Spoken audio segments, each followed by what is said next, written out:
Halo semuanya, perkenalkan nama saya Eslina Lubis. Saya mahasiswa PJ PAUD semester 7. Tugas mata kuliah Filsafat Ilmu dengan tutor Ibu Sri Nayanti, SPD MPD. Di sini saya akan menjelaskan materi mengenai peran dan kedudukan landasan keilmuan dalam pengembangan ilmu. Yang pertama pastinya kita harus mengenal apa sih itu filsafat ilmu. Pengertian dari filsafat ilmu adalah cabang filsafat yang mempelajari secara mendalam tentang hakikat ilmu pengetahuan, mulai dari asal-usul metode, struktur, hingga tujuan ilmu itu sendiri. Dengan kata lain, filsafat ilmu membahas suatu pengetahuan bisa disebut secara ilmiah. Apa dasar kebenarannya? Serta bagaimana ilmu itu digunakan untuk memahami dan memecahkan masalah kehidupan manusia. Di sini ada menurut para ahli, yang pertama adalah A. Cornelius menjamin filsafat ilmu adalah penyelidikan sistematis tentang sifat dasar ilmu, termasuk konsep, metode, dan implikasinya.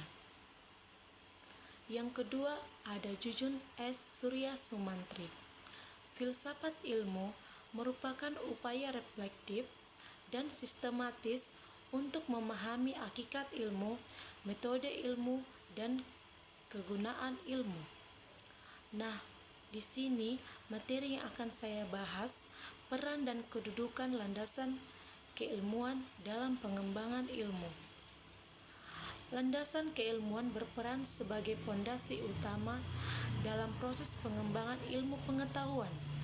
Dengan adanya landasan keilmuan, suatu bidang ilmu memiliki satu, daya berpikir rasional dan objektif agar ilmu tidak hanya berdasarkan optimi atau kepercayaan pribadi.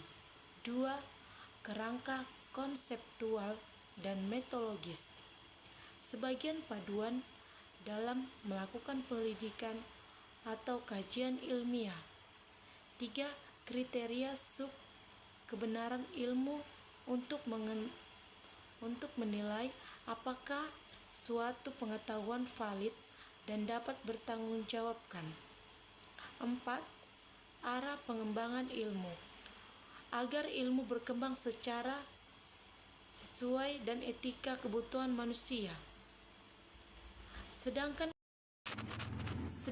kedudukan landasan keilmuan memiliki kedudukan fundamental atau paling dasar dalam struktur ilmu pengetahuan yang menjadi 1.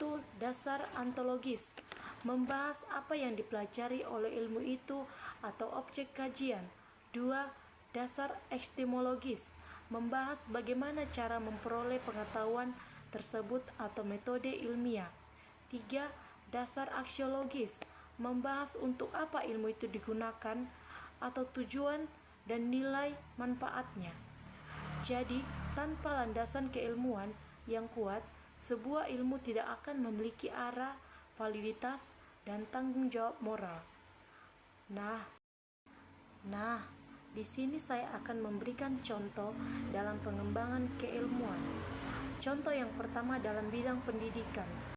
Landasan keilmuan pendidikan mencakup teori belajar atau psikologis, nilai moral, etika, dan metode ilmiah atau pentagonik.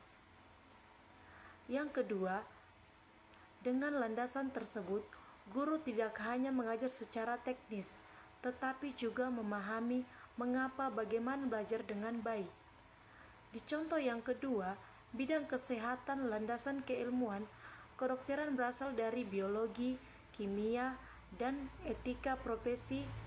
Filsafat ilmu membantu dokter tidak hanya memahami penyakit secara fisik, tetapi juga tanggung jawab moral terhadap pasien. Contoh yang ketiga, bidang teknologi, pengembangan AI atau kecerdasan buatan membutuhkan landasan ilmiah dari matematika, logika, dan etika. Tanpa landasan keilmuan, teknologi bisa disalahgunakan dan berdampak negatif bagi manusia. Sekian dari saya ucapkan terima kasih.